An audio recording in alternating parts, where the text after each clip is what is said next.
Estamos en nuestra novena enseñanza, prédica acerca de la serie Anhelando a Dios sobre todas las cosas, identificando y rechazando los ídolos del corazón.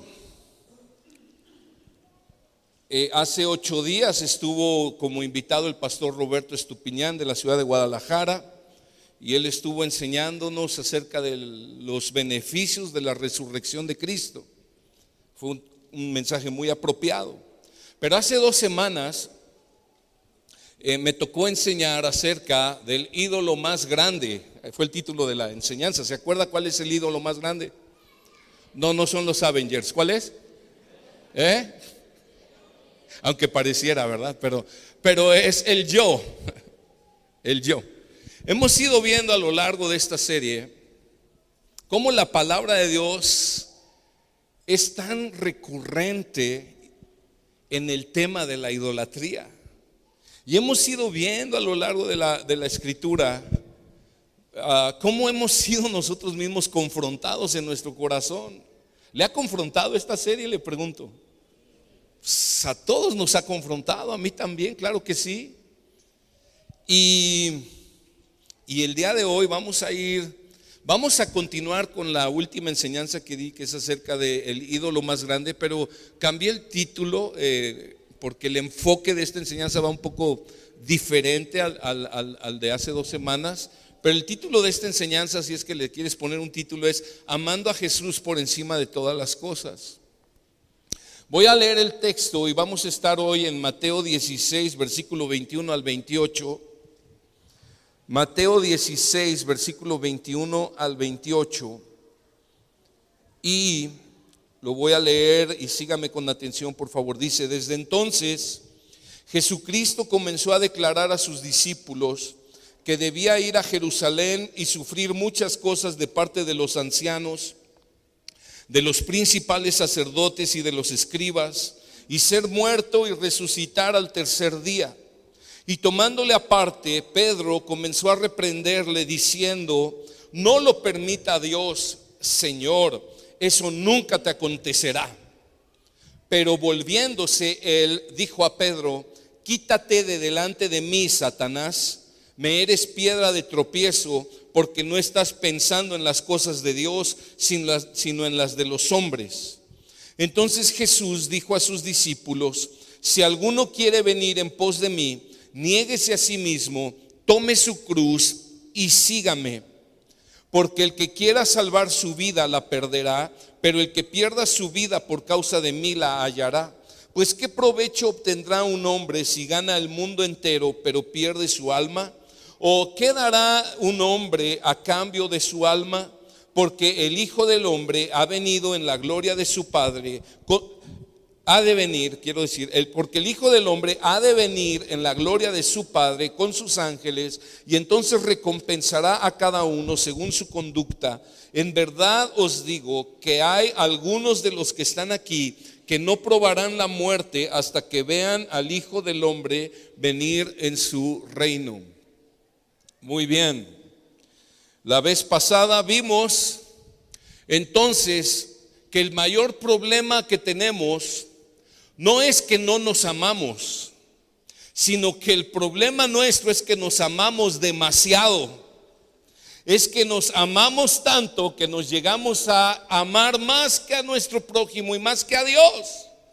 Y eso es idolatría. Acuérdate que idolatría es amar a algo o a alguien más que a Dios. En este pasaje vemos cómo el apóstol Pedro y los discípulos amaban a Jesús, pero con un amor inmaduro y falto de entendimiento. Y vamos a aprender en este pasaje cómo es que nosotros podemos ser librados de la idolatría de amarnos a nosotros mismos más que a Dios. Y vamos a ver cómo podemos reemplazar los ídolos de nuestro corazón. Porque, hermano, los ídolos no se les derriba o destruye, los ídolos se reemplazan, tienen que ser reemplazados. Porque tú fuiste creado para adorar. O sea, en tu corazón tú fuiste creado para adorar. Hay una necesidad en el ser humano de ser un adorador. Y aún los ateos son adoradores, se adoran a sí mismos. Hay que estar demasiado enamorado de sí mismo para negar la existencia de Dios. Hay que tener el orgullo y el ego hasta el cielo para negar la existencia de Dios. Entonces todos somos adoradores. Todos necesitamos adorar. Y por eso el ser humano, como decía Juan Calvino, el corazón del hombre es una fábrica de ídolos, porque necesitamos adorar. Pero ¿cuál es el punto? Que adoremos a Dios por encima de todas las cosas. Amén. En este pasaje, lo que comienza diciéndonos en el versículo 21, dice: desde entonces Jesucristo comenzó a declarar a sus discípulos que le era necesario ir a Jerusalén, padecer, sufrir de los ancianos, de los principales sacerdotes y de los escribas, y ser muerto y resucitar. Jesús hasta este momento no había declarado de una manera tan clara a sus discípulos que Él iba a ir a Jerusalén para morir y resucitar. Esta es la primera vez que Jesús lo declara con toda claridad, y a partir de ahí lo va a declarar en otras 3 ocasiones claramente en el Evangelio de Mateo. Y ellos están en ese momento en Cesarea de Filipo.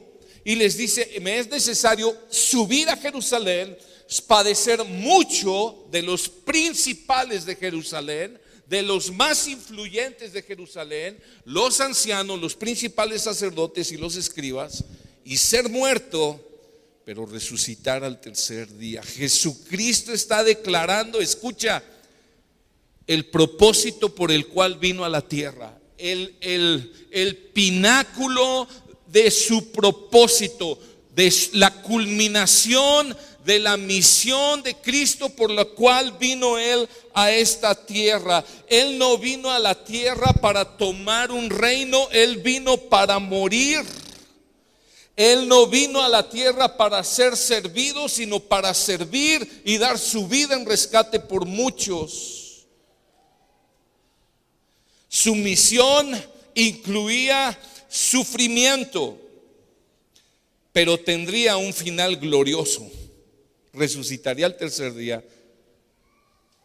Amados hermanos, nuestra salvación es gloriosa, pero fue obtenida a través de mucho sufrimiento de nuestro Salvador.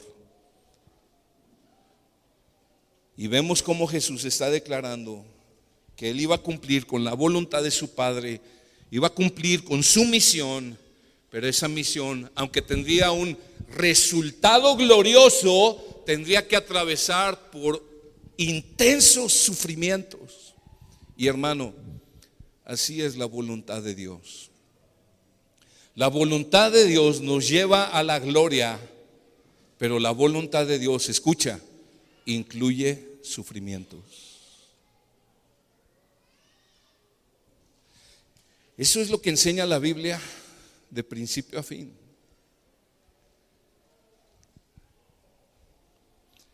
Primera de Pedro, capítulo 2, versículo 20 y 21. No lo busques en tu Biblia, te lo voy a leer y lo van a poner acá en la pantalla, espero yo. Primero de Pedro, capítulo 2, versículo 20 y 21 dice: pues qué mérito hay si cuando pecan y son tratados con severidad lo soportan con paciencia. Pero si cuando hacen lo bueno sufren por ello y lo soportan con paciencia, esto haya gracia con Dios. Y mira el 21: porque para este propósito han sido llamados, pues también Cristo sufrió por ustedes, dejándoles ejemplo para que sigan sus pisadas. Está hablando el apóstol Pedro de que Jesús vino a sufrir por nosotros, pero nos dejó un ejemplo de ¿qué? De sufrimiento, para que sigamos sus pisadas. O sea, caminemos el mismo camino que Él caminó a través de sufrimientos. Somos llamados a vivir en la voluntad de Dios, pero la voluntad de Dios incluye sufrimientos. Entonces, hermanos, hacer la voluntad de Dios, por un lado es fácil y por otro lado es difícil. Es fácil cuando amas a Dios con todo tu corazón, dices, claro, Señor, yo lo voy a hacer, yo voy a dar testimonio de ti, yo voy a ir en contra de la corriente. Es fácil porque amas a Dios y tu corazón está lleno por el amor de Dios que el Espíritu Santo derramó en tu corazón, de acuerdo a Romanos 5. Y es fácil también porque tenemos al Espíritu Santo que nos ayuda en nuestra debilidad, y porque no lo tenemos que hacer en nuestra fuerza, sino en el poder del Espíritu. Pero también, por otro lado, es difícil. ¿Por qué? Porque nuestra carne se opone, porque el mundo se opone y el mismo diablo se oponen. Es difícil porque implica ir en contra de la corriente del mundo y muchas veces en contra de los deseos de nuestra propia carne. Piénsalo bien y te darás cuenta que hacer la voluntad de Dios incluye cierto grado de sufrimiento siempre. Cuando el Señor te llama a perdonar a quien te ofendió, hay un grado de sufrimiento. Tienes que morder tu orgullo y pisarlo y renunciar a tu orgullo y estar dispuesto a vivir con las consecuencias de la ofensa. Y eso trae sufrimiento a nuestro ego. Vivir en contra de la corriente del mundo, renunciar a vivir como viven los demás, trae cierto sufrimiento. ¿Por qué? Porque hay persecución, porque hay burlas, etcétera. Pero hacer la voluntad de Dios nos garantiza la gloria, nos garantiza la recompensa. Y es la manera, además, hermanos, en que nosotros podemos caminar cada vez más cerca de Dios, lo cual no se compara con nada en esta tierra. No hay nada mejor que la presencia de Dios en esta tierra. Y lo que nos mantiene cerca de Dios y en su presencia es la obediencia, aun cuando incluye sufrimiento. Honrar a los padres requiere cierto grado de sufrimiento. Por eso el Señor hasta le puso una promesa. Es el primer mandamiento con promesa, porque el mismo Dios sabe que es difícil, pero no imposible.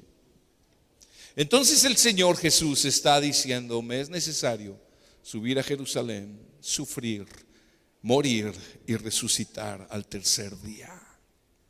¿Y cómo reaccionaron los discípulos?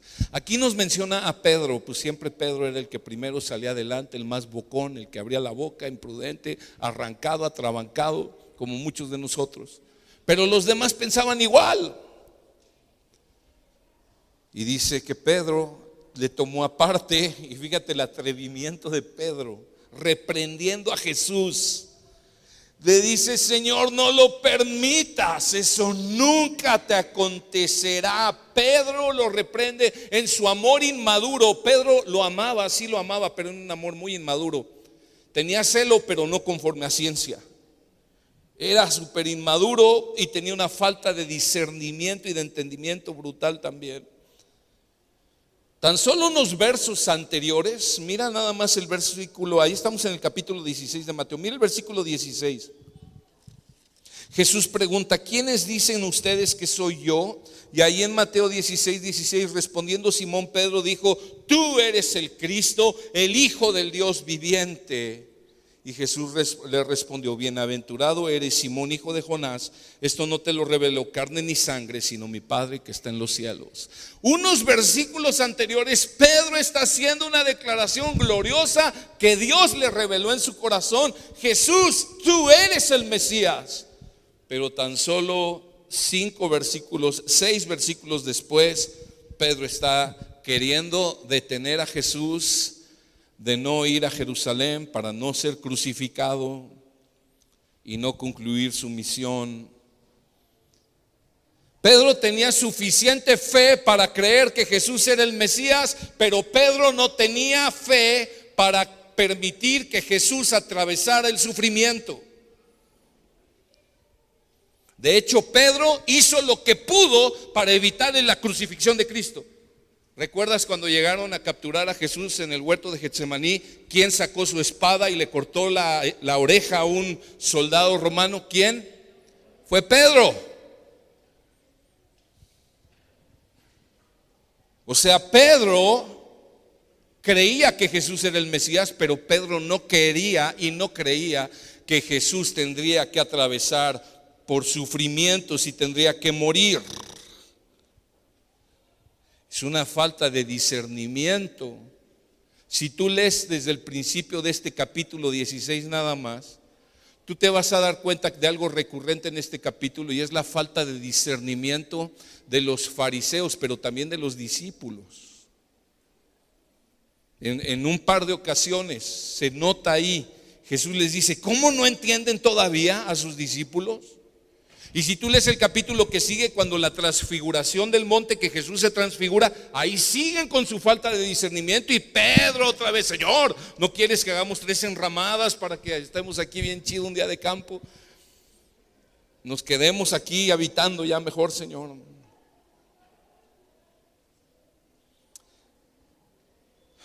Cuando nosotros no entendemos la misión de Jesús, no entendemos la obra de Cristo, escúchalo con atención lo que te voy a decir. Cuando nosotros no entendemos el evangelio de Jesucristo, entonces no podremos soportar el sufrimiento y lo vamos a querer evitar a toda costa. Vamos a querer siempre evitar el sufrimiento.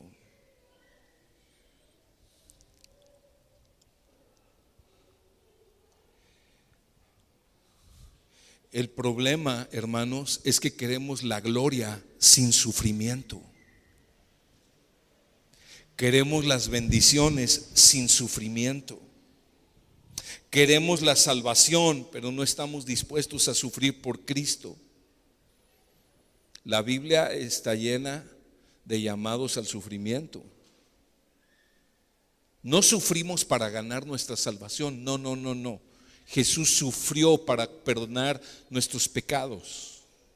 Pero si somos cristianos, tenemos que entender algo: el mundo aborrece a Cristo y aborrece a los hijos de Cristo. Muchas son las aflicciones del justo, dice el Salmo, de todas le librará el Señor, pero dice que muchas son las aflicciones. Pablo le dice a Timoteo: Timoteo, debes saber esto: los que quieren vivir piadosamente, es decir, los que quieren vivir una vida fiel a Cristo, sufrirán persecución. Jesús dijo: en el mundo tendrán aflicción, pero confíen, yo he vencido al mundo. Queremos la salvación, pero no estamos dispuestos a sufrir por Cristo. Estamos delante de una generación, y qué bueno que hay muchos jóvenes. Escúchame con atención, joven. Tu generación no sabe enfrentar el sufrimiento.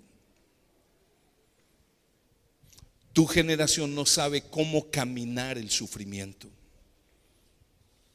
No saben sobrellevar el sufrimiento. ¿Cómo lo sabemos? Nada más mira los índices de suicidios entre adolescentes y jóvenes. Han aumentado muy aceleradamente en los últimos años. Yo tan solo hice una búsqueda rápida en Google en estos días que estaba estudiando, y puse, porque me acordé que había leído de un niño de 12 años que se suicidó porque le castigaron su tablet.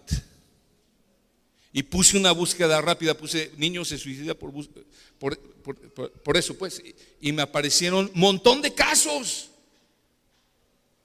O sea, está pasando un chorro eso. Leí 3, así nada más en 15 minutos que le dediqué a eso, más o menos. Leí un caso en Tabasco, uno en Veracruz, otro en Vallarta, uno en Nueva York. Y todos ellos chavitos de entre 9 y 12 años. Uno de ellos, me parece el de Tabasco, no pudo soportar que sus papás no le podían comprar un celular. Otros porque les castigaron el iPad.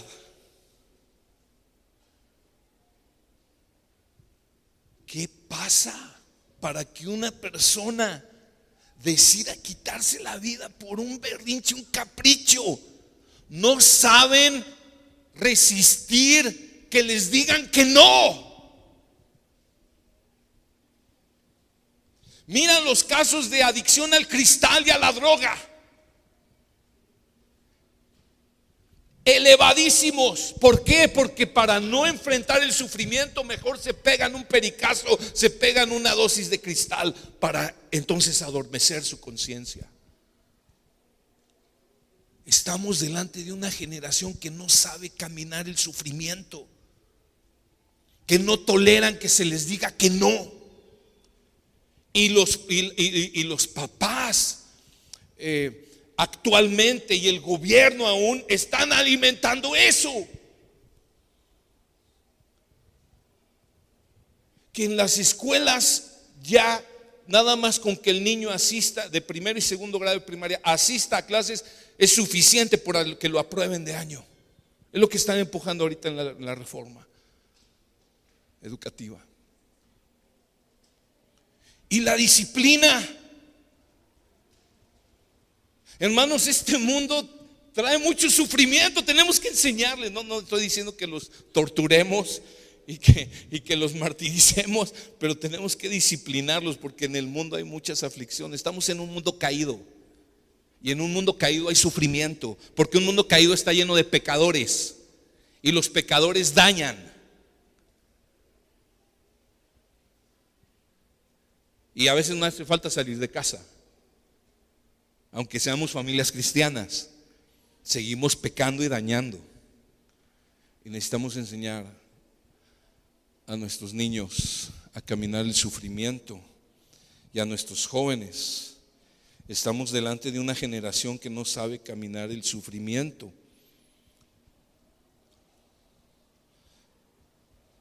Es una generación que a toda costa quiere evitar el sufrir. ¿Por qué será que cada vez más parejas viven en unión libre?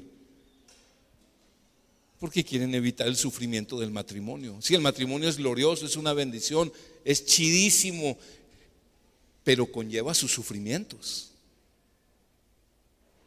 Cada vez más parejas no quieren tener hijos. ¿Por qué? Porque quieren evitar el sufrimiento de educar un hijo. Es glorioso, es una bendición un hijo, pero trae sus sufrimientos, ¿verdad que sí, padres? Algunos no dicen amén, otros dicen ouch.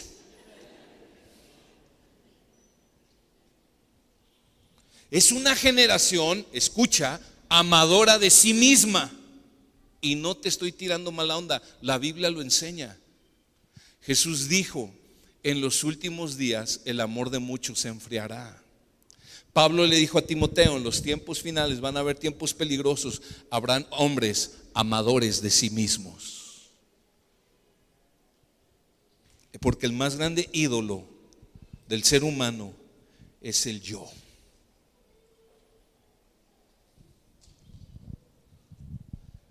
Y la Reina Valera, ahí en el versículo 22, incluye una frase que también otras traducciones influyen en lo que le dice Pedro a Jesús.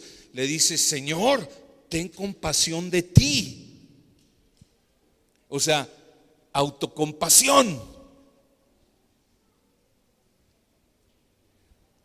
¿Sabes cuál es el problema de la autocompasión? Bueno, además de que es diabólica, porque Jesús voltea y le dice: quítate delante de mí, Satanás. El problema de la autocompasión es que nos pone a nosotros en el centro de todo y desplaza a Dios. Jugamos el papel de víctimas. Cada vez que piensas, cada vez que pensamos: es que no me toman en cuenta, yo mejor me voy. Es que no entienden mi dolor. Si supieran cuánto he sufrido, si supieran cuánto he soportado, si tan solo supieran cuánto me he esforzado, no me valoran. Es la voz de la autocompasión, es la voz de tu ídolo, el ego, lamentándose en tu corazón.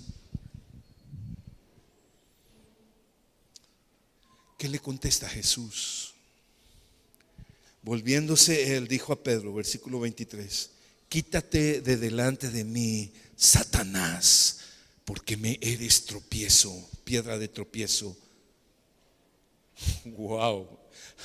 Apenas unos versículos antes le está diciendo: bienaventurado eres, Pedro, no te lo reveló carne ni sangre. Pero fíjate cómo somos de fluctuantes. Ahora Pedro regando todo el tepache y diciéndole, tratando de detener a Jesús. Y mira, aquí está la clave. Mira, hermano, la muerte de Jesús no era solamente, la muerte de Jesús era totalmente necesaria. Y Pedro no lo entendía.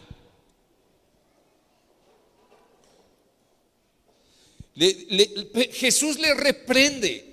Le está diciendo: ¿sabes qué, Pedro? Eres un instrumento del diablo. Quítate delante de mí.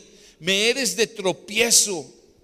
Pero Jesús hace algo más y que nos trae mucha enseñanza a nosotros. Le enseña cuál es la raíz del problema del corazón que quiere evitar el sufrimiento, y del corazón autocompasivo y del corazón de víctima. ¿Cuál es la raíz del problema? Está al final del versículo 23.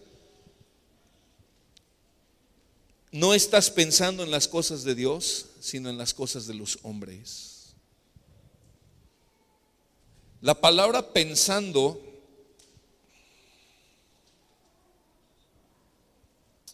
en el griego es la palabra froneo, que quiere decir tener la mente dispuesta, tener la mente establecida, o tener la mente intensamente interesada en algo. En este caso es en los pensamientos de los hombres.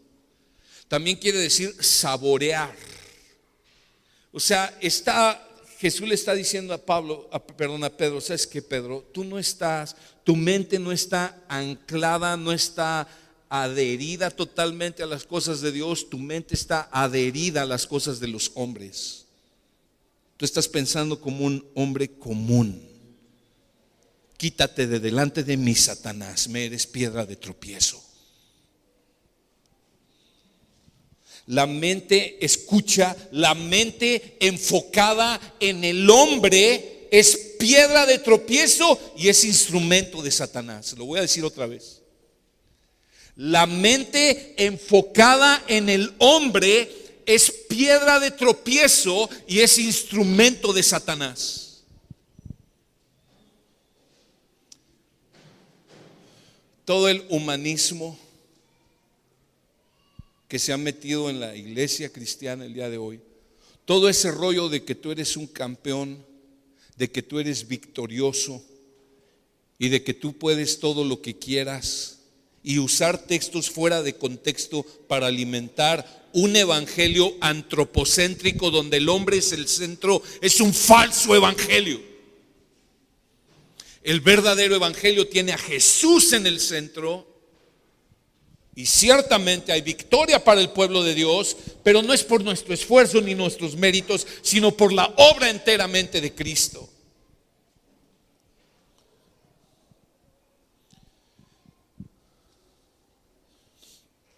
El evangelio de la prosperidad lo único que hace es que lleva a la gente a pensar en las cosas de los hombres.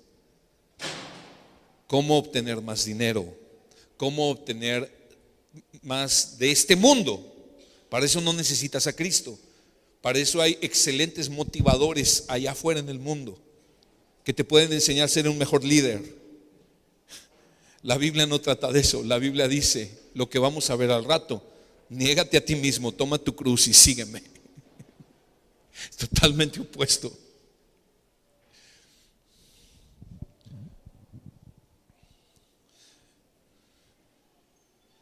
Esto era tan fuerte en el corazón de Pedro que quiso evitar la crucifixión de Cristo.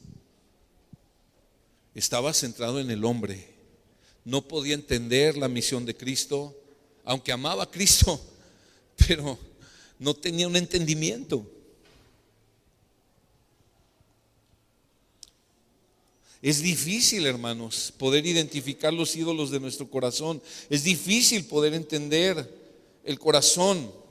¿Por qué? Porque dice Jeremías que es engañoso más que todas las cosas, dice, y perverso, y en la traducción de las Américas dice, y sin remedio. ¿Quién lo conocerá? Sin embargo, si nosotros queremos vivir vidas piadosas y amando a Dios por encima de todas las cosas, es muy importante que nosotros identifiquemos y desmantelemos los ídolos de nuestro propio corazón. Porque solo así cambiaremos, solo así cambiaremos. Cualquier pecado con el que tú estás batallando, cualquier conducta pecaminosa que tú estás batallando y que no has podido abandonar, llámale, puede ser avaricia, puede ser pornografía, puede ser chisme, mentira, tranza, amargura, lo que sea. Escúchame, atrás de cada conducta pecaminosa hay algo que tu corazón está idolatrando. Y tú no vas a poder cambiar a menos que identifiques qué es eso que estás idolatrando. ¿Qué es eso que tú piensas que si no lo tienes no vas a poder ser pleno y feliz y no vas a poder ni siquiera vivir? ¿Qué es aquello y que no es Dios? Porque eso es lo que te está dominando. Entonces, ¿cómo poder ser libre de esa conducta pecaminosa? Necesitas ir a la raíz de tu corazón y descubrir qué es lo que me está dominando. ¿Tras de qué anda mi corazón?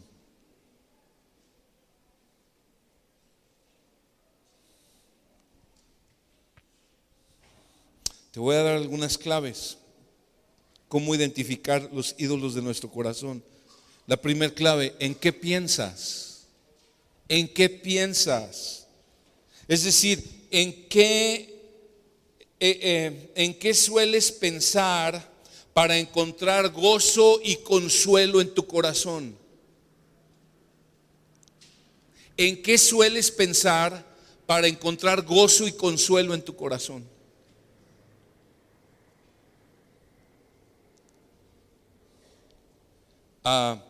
¿Qué escenarios fabricas en tu mente? ¿Que eres alguien respetable y que todos te aceptan y te aprueban? ¿O quizás en la casa o en el coche de tus sueños? ¿A dónde tienden a ir tus pensamientos de una manera natural y sin esfuerzo? Cuando no estás ocupado realmente en algo, que no estás ya en el trabajo, ¿y a dónde tus pensamientos de una manera natural tienden a fluir? Probablemente detrás si tú encuentras en qué ocupas tu mente para encontrar consuelo o gozo, o en qué vaga tu mente cuando estás así tranquilo, naturalmente a dónde va tu mente, ahí vas a encontrar tu ídolo. ¿Qué le dijo el Señor a Josué? Que pensara en qué de día y de noche. ¿En qué? En la palabra de Dios. En Dios.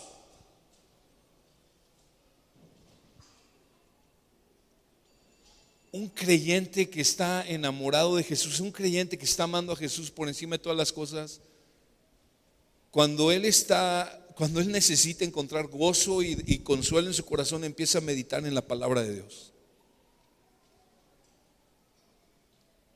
Cuando un creyente en esas condiciones, que está amando a Dios por encima de todo, está sin hacer nada, está fuera del trabajo, fuera de alguna ocupación así que requiere concentración, su mente empieza a tender hacia Dios y las cosas de Dios. Pero cuando hay un ídolo que está gobernando nuestro corazón, nuestros pensamientos van en pos de ese ídolo.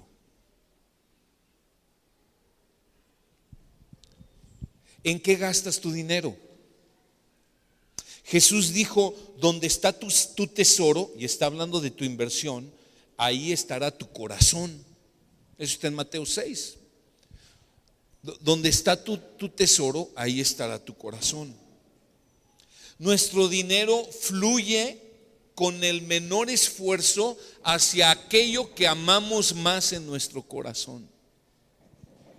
¿No te duele invertir en aquello que estás idolatrando? Y obviamente, hermanos, Dios nos da el dinero para suplir nuestras necesidades, pero estamos hablando de a dónde fluye el dinero, no solo para cubrir necesidades, porque pues eso, no vayas a decirle a tu señora, no, ya no te voy a dar para el chivo porque es idolatría. No, no, no. Sí, porque algunos somos bien vivos. No, no, no. Estamos hablando de en qué estás dispuesto a invertirle, en qué estás dispuesto a dar con generosidad. La marca de un ídolo es que somos generosos con ese ídolo. Quien ama e idolatra la comida va a gastar un montón de dinero en comida, y no solo la que necesita para nutrirse, pero la que para sus gustos, ¿verdad? Y para sus satisfacciones y darle gusto a la carne.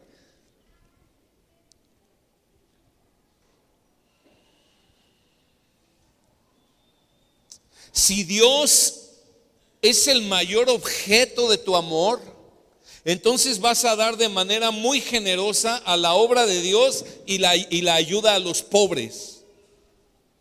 Porque eso es lo que enseña 2 Corintios 8, 7 al 9. Te lo voy a leer. 2 Corintios 8 del 7 al 9. Mira lo que dice Pablo a la iglesia de los Corintios. Mas así como ustedes abundan en todo, en fe, en palabra, en conocimiento, en toda solicitud y en el amor que hemos inspirado en ustedes, vean que también abunden en esta obra de gracia. Y si tú lees esos capítulos, está hablando de ofrendar a los pobres. Dice, no digo esto como un mandamiento, sino para probar por la solicitud de otros también la sinceridad de su amor. ¿Cómo probaba Pablo la sinceridad del amor de los corintios, de su amor por Cristo, de su amor por la iglesia? Dice, porque conocen la gracia de nuestro Señor Jesucristo, que siendo rico, sin embargo, por amor a ustedes se hizo pobre, para que ustedes por medio de su pobreza llegaran a ser ricos. ¿Qué está enseñando Pablo en este capítulo y en el que sigue de Corintios? Que cuando tú amas a Cristo por encima de todas las cosas, tú vas a ser generoso con tu dinero para la obra de Dios y para los pobres. Y no te tienen que estar casi extorsionando para que aflojes el diezmo.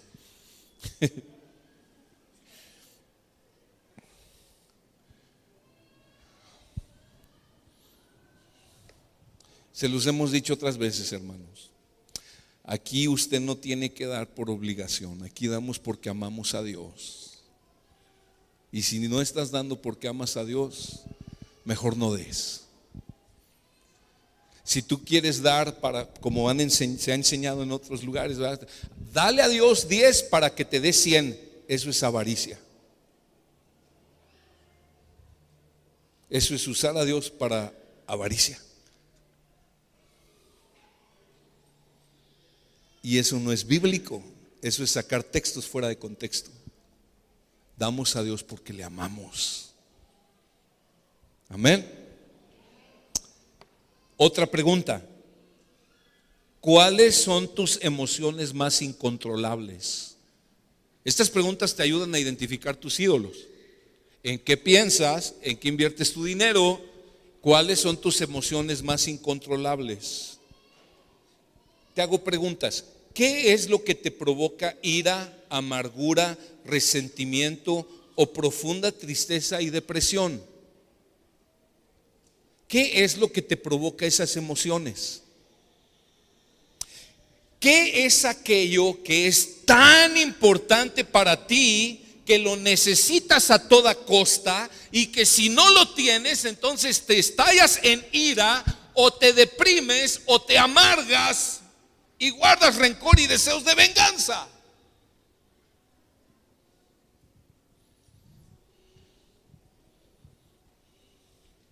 Hay quienes pierden la cabeza cuando se les falta al respeto porque han hecho de su reputación y su buen nombre un ídolo. ¿Y cómo me habla a mí así?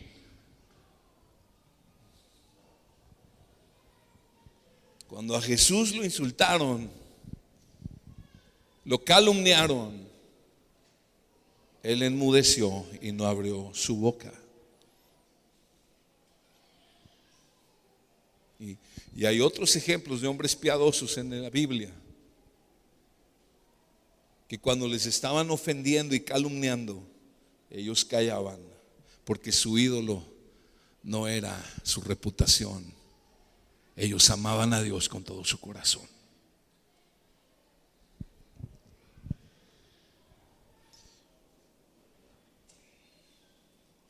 Hay quienes viven alimentándose del reconocimiento de la gente. Necesitan que la gente les diga lo lindos que son, lo bueno que hacen las cosas, y cuando no tienen eso, entonces se deprimen y se amargan.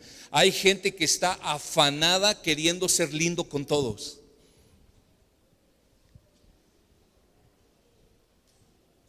Tratando de no ofender a nadie.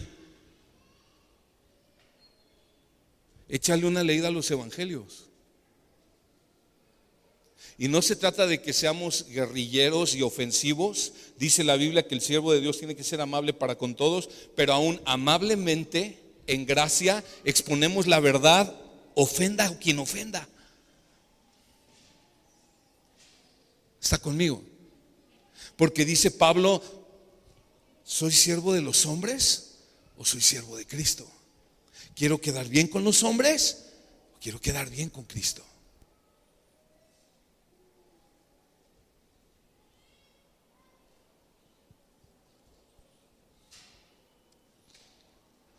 ¿Qué es lo que te produce temor, ansiedad, desesperación o culpabilidad? Pregúntate, ¿estoy tan asustado porque siento que hay algo en mi vida que está siendo amenazado y me parece muy necesario? Pregúntate, ¿me he hecho tanto la culpa a mí mismo porque he perdido algo o fracasado en algo que considero muy necesario? Si te encuentras trabajando en exceso y agotado, pregúntate, ¿qué es lo que estoy persiguiendo tan afanosamente y que creo que me es muy necesario?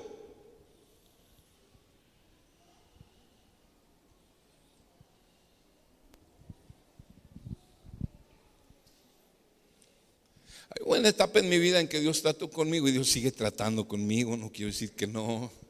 No quiero decir que ya soy súper santo y toda la onda. Sigo siendo un pecador redimido por Cristo, pero luchando con mis pecados y con mis ídolos. Luchando constantemente, hermanos. Pero hay épocas en la vida en que Dios como que se deja venir y trae una aflicción y trae situaciones para tratar de una manera muy frontal y muy directa con nuestros ídolos. Y hubo una etapa en mi vida en la que Dios trató conmigo con la idolatría por el reconocimiento, con la idolatría por la aprobación de la gente, con la idolatría por el ministerio. Cuando de pronto me boletinaron en toda la región y dijeron que era un rebelde. Y que la iglesia que estaba levantando ni siquiera era una iglesia porque yo era un rebelde. Y eso, hermanos, me hundió en una profunda depresión. Pero profunda. Duré meses en salir. Y tenía ataques de ansiedad y de pánico. Y fue una época durísima que no se la deseo a nadie. Pero gloria a Dios por ese proceso, porque ahí Dios destruyó mis ídolos. Y aprendí un poco más a confiar en el Señor. Yo tenía como una idolatría en cuanto a mi fortaleza física, porque nunca me enfermaba y cuando me vi tan vulnerable que yo tenía miedo de que en un momento podía darme un infarto y morir. Y entré en una etapa durísima, pero Dios trató conmigo. Por eso estas preguntas que te hago son preguntas que Dios me llevó a mí a hacerme. ¿En qué estás confiando? Estás confiando en los hombres más que en mí. Estás confiando en un montón de ministerios y de iglesias y de pastores antes que en mí. Y fue que Dios me ayudó a confiar un poco más en Él. Amén.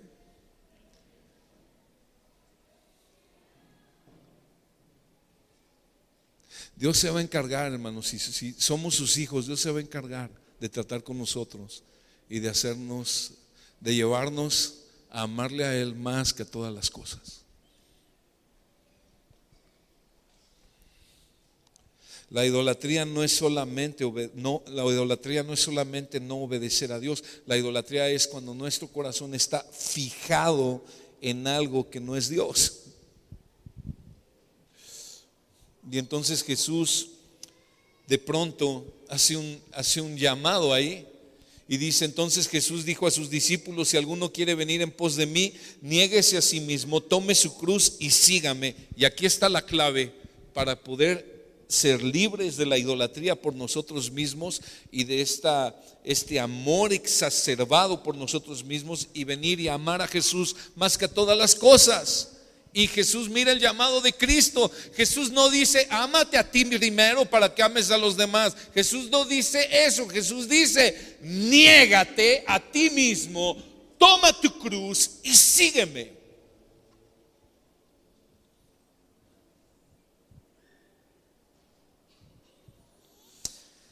A veces como cristianos queremos a Cristo sin dejar nuestros propios anhelos, pero eso no es posible.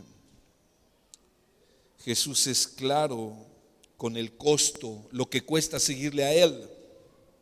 ¿Cuál es el costo del discipulado? El costo de ser su hijo.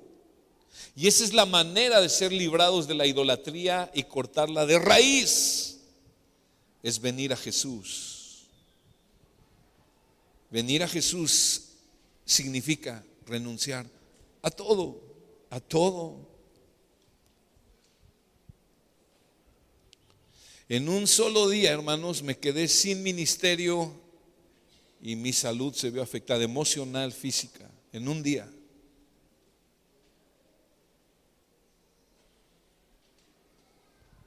Y Dios se encargó en el proceso de devolverlo todo, mucho más abundantemente.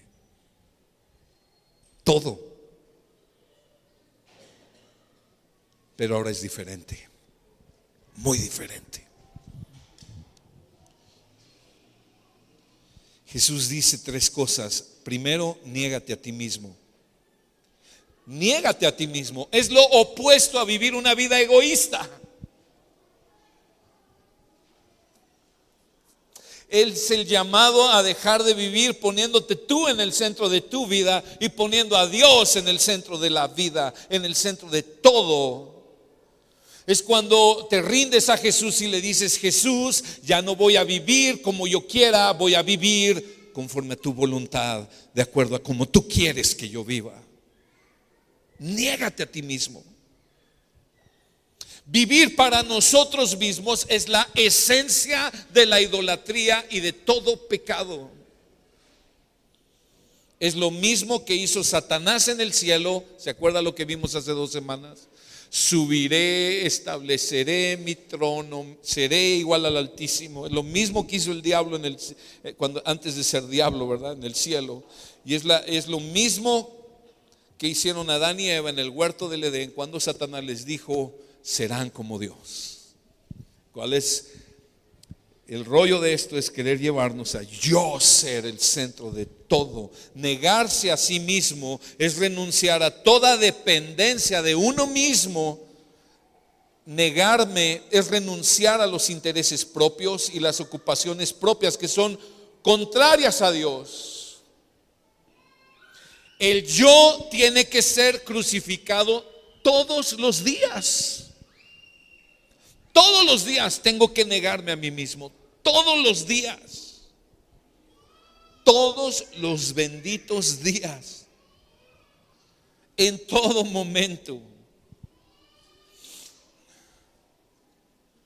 Hay muchas ocasiones cada día en que tenemos que negarnos a nosotros mismos. Es difícil, sobre todo en esta generación, en esta época donde todo te empuja a querer tener gratificación, autogratificación, y la vida cómoda y la vida chida y que tú mereces y que no sé qué.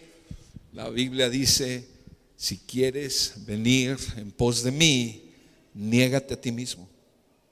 Se acabó. Es que lo que me hicieron. Niégate a ti mismo. Es que merezco. Niégate a ti mismo. No sabes ni lo que dices. Niégate a ti mismo. Toma tu cruz. No hay cristianismo sin cruz. No hay salvación sin cruz. Sin la cruz de Cristo no hay salvación, pero si un cristiano no está dispuesto a cargar su cruz, es que ni es cristiano. ¿Qué simbolizaba la cruz? Wow, para los discípulos oír la cruz era algo terrorífico, instrumento de tortura, de muerte en ese tiempo. Sufrimiento y muerte simbolizaba. Jesús sufrió y murió por nuestros pecados para perdonarlos. Y nosotros ya no tenemos que hacer un sacrificio para el perdón de nuestros pecados en ninguna manera, porque el sacrificio de Cristo y su muerte es suficiente para perdonar todos nuestros pecados. Pero sí tenemos que sufrir y morir a nosotros mismos si queremos ser cristianos genuinos. Oye, duele mucho negarse a sí mismo. Duele. Es sacrificio.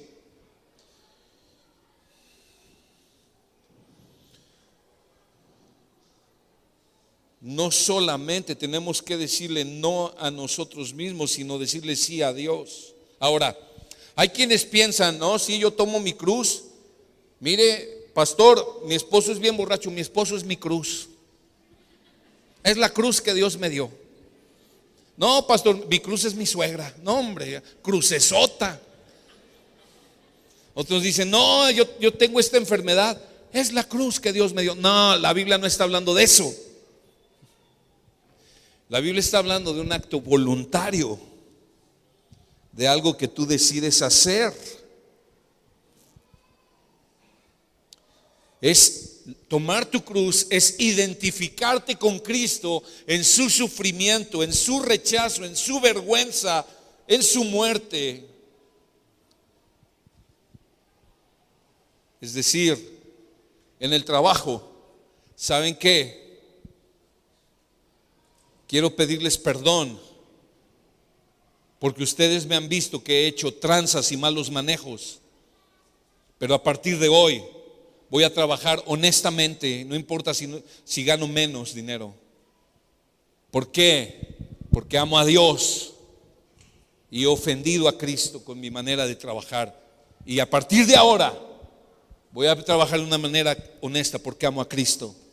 Y vas a tener que sufrir el rechazo y la burla y la vergüenza. Eso es tomar tu cruz. Fíjate lo que significa tomar la cruz. Habla de sacrificio. Romanos 12:1 dice: les ruego, hermanos, por las misericordias de Dios, que presenten sus cuerpos en sacrificio vivo, santo, agradable a Dios, porque es su manera lógica de adorarle, su culto racional. Escucha. En el Antiguo Testamento los sacerdotes traían como sacrificios lo que el pueblo traía. Los animales los traían, el sacerdote lo llevaba, lo sacrificaba y lo presentaba en el altar. Tomar la cruz es más o menos lo mismo. Tienes que tomar lo que Dios te ha dado y presentarlo en el altar. La salud, tu vida, tus ojos, tu mente, tu corazón, tus pies, todo tu cuerpo, presentarlo a Dios como un sacrificio vivo y santo. Sí, Señor, yo sé que toda la gente vive de esta manera. Yo sé que toda la gente, todos los chavos en mi escuela están viendo pornografía, Señor, pero yo te amo a ti. Yo voy a tomar mi cruz, voy a presentar mis ojos, mi corazón y mi mente en sacrificio vivo y santo, agradable a ti.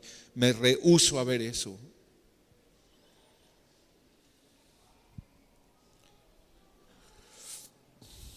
Tomar la cruz incluye una vida de oración, de estudio de la palabra, alimentar a los hambrientos, ver por los pobres, visitar a los enfermos y a los presos.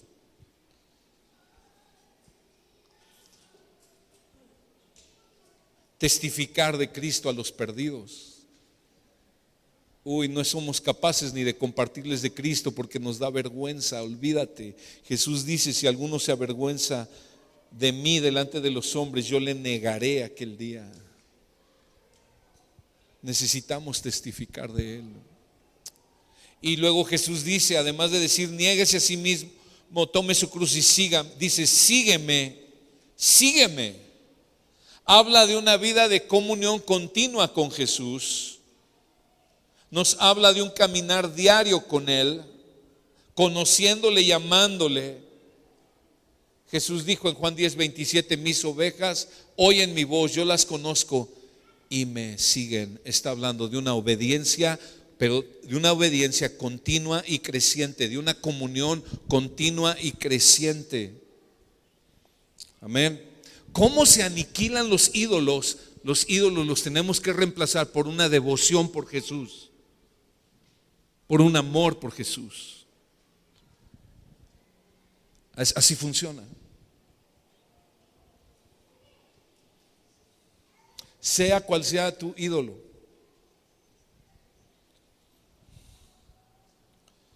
Y termina el texto. Mira qué tremendas palabras dice Jesús, versículo 25 y 26. Porque el que quiera salvar su vida la perderá, pero el que pierda su vida por causa de mí la hallará. O sea, ¿qué está diciendo? Sí, aquel que está afanado con obtenerlo de este mundo y obtener la aprobación y la reputación y no sé qué, vas a perder tu vida. Dice: pero si tú rindes tu vida para mí, entonces realmente vas a ganar tu vida.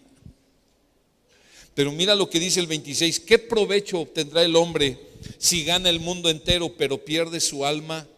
¿O qué dará el hombre a cambio de su alma? Yo te hago una pregunta, y es la pregunta que está haciendo Jesús: ¿hay algo más valioso que tu alma?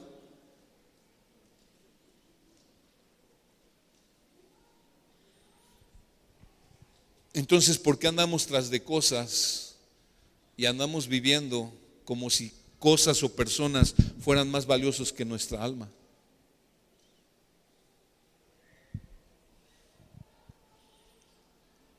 Tu alma no puede ser comprada ni con todo el dinero del mundo. Todo lo que hay en este mundo es temporal, pero tu alma es eterna. Tu alma fue creada por Dios a imagen y semejanza de Dios. Por eso tiene tanto valor. Tu alma fue creada para vivir centrada en Dios, no en las cosas de este mundo. Por eso las cosas de este mundo, tarde o temprano, nos cansan, nos llenan más de sed, nos hacen nuestra sed más profunda. La única manera para poder asegurar tu alma y tu vida misma es perdiéndola por la causa de Cristo. O sea, si tú renuncias a vivir a tus sueños, renuncias a vivir a tus anhelos y deseos y decides vivir para Jesús, entonces vas a ganar tu alma. Pregunta: ¿estás viviendo para el bien de tu alma? ¿Estás tomando tu cruz y siguiendo a Jesús? ¿O estás llevando un cristianismo vacilante, un cristianismo ligero, dudando? No dudes. ¿De qué te servirá ganar el mundo si pierdes tu alma?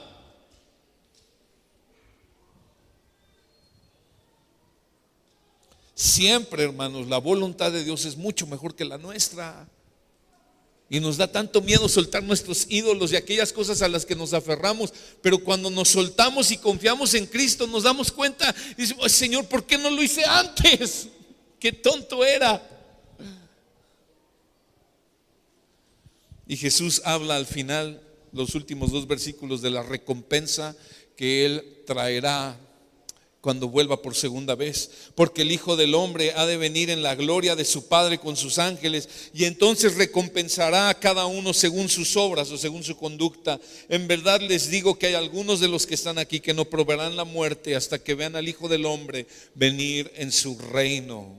Cuando Jesús vuelva por segunda ocasión, Él va a recompensar a sus hijos. Les dará gloria, honor, recompensas. Así va a ser la segunda venida de Cristo. Va a venir como un rey glorioso, con galardones, con honor, con gloria. Pero su primera venida fue en sufrimiento, fue varón de dolores. La segunda vez que venga viene como un rey a establecer su reino en toda plenitud. Ahora, nosotros debemos de estar bien dispuestos a enfrentar el sufrimiento, negarnos a nosotros mismos, para entonces poder participar de la gloria que vendrá cuando Cristo vuelva por segunda vez. Amén.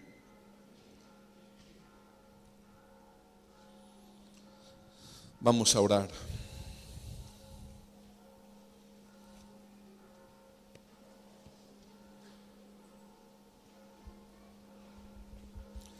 Amado Jesús, gracias.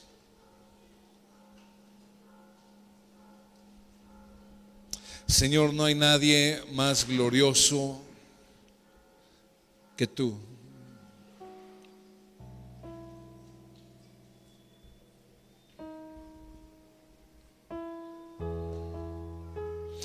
Una vez más venimos delante de ti, Señor, rogándote, Señor, que inclines nuestro corazón a tu palabra, que inclines nuestro corazón a amarte a ti por encima de todas las cosas. Señor, si somos honestos, nos tenemos que identificar con Pedro, porque ciertamente sabemos que tú eres Jesús, el Cristo, el Hijo de Dios. Sabemos que tú moriste en la cruz por nuestros pecados y sabemos que tú nos has redimido y nos has salvado por gracia.